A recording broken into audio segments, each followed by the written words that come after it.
Hello, this is Alex, welcome to Boomstick Gaming and my full review for Sparklite.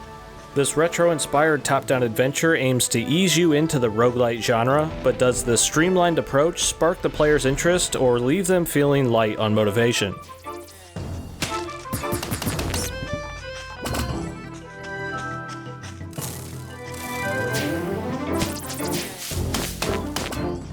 Sparklite, at first glance, may look like something along the lines of a typical Zelda-inspired adventure, but outside of a few puzzle elements here and there, it's mostly a full-on procedurally assembled roguelite that stitches together handcrafted tiles to make the map slightly different after each death.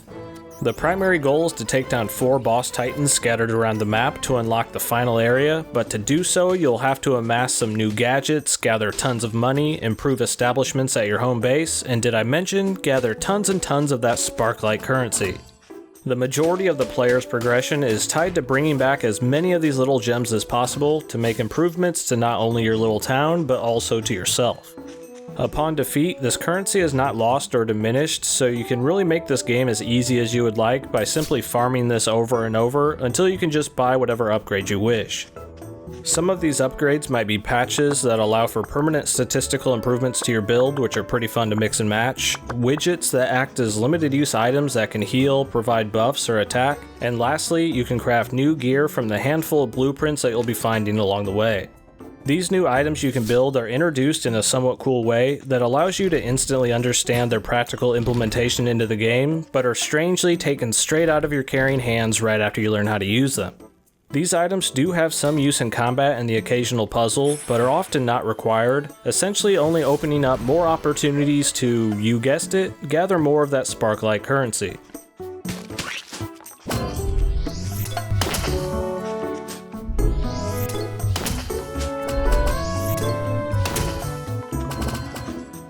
As soon as you attach the term rogue-lite to any game, you have to be prepared to offer enough procedural and unpredictable elements that allows for each run to feel distinct. In this area, Sparklite greatly falters the most, having you see repeat room tiles in mere minutes, or sometimes even seconds, offering a shockingly low amount of variety with how the map is assembled. No two runs really felt all that different from each other, and with your prime motivator being to either take down the area boss or amass more money for upgrades, it all boils down to either aimlessly farming enemies and seeking out chests, or simply rushing straight through areas to get back to the boss for another attempt. I would have liked to see much more variety when it comes to the overall map layouts, because I simply love the art style and the game looks great from a retro standpoint, but you simply see the same old rooms over and over far too frequently.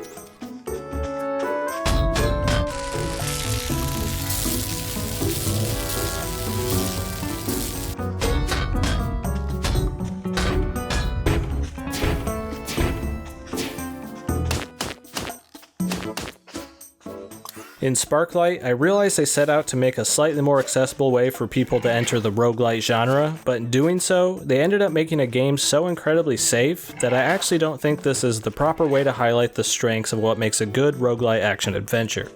There is also local co-op in there, but since the second player can only function as your drone companion and not a fully fledged second character, it mostly feels like more of an afterthought. If you're looking to jump into this genre for the first time and don't want anything too demanding, this is a decent pickup, but you could easily find numerous better entry points for around the same asking price.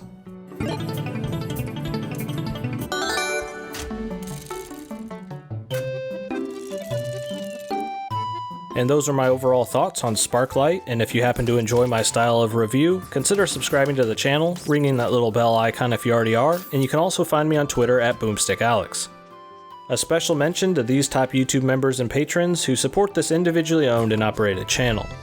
As always, this has been Alex from Boomstick Gaming, and thanks for watching.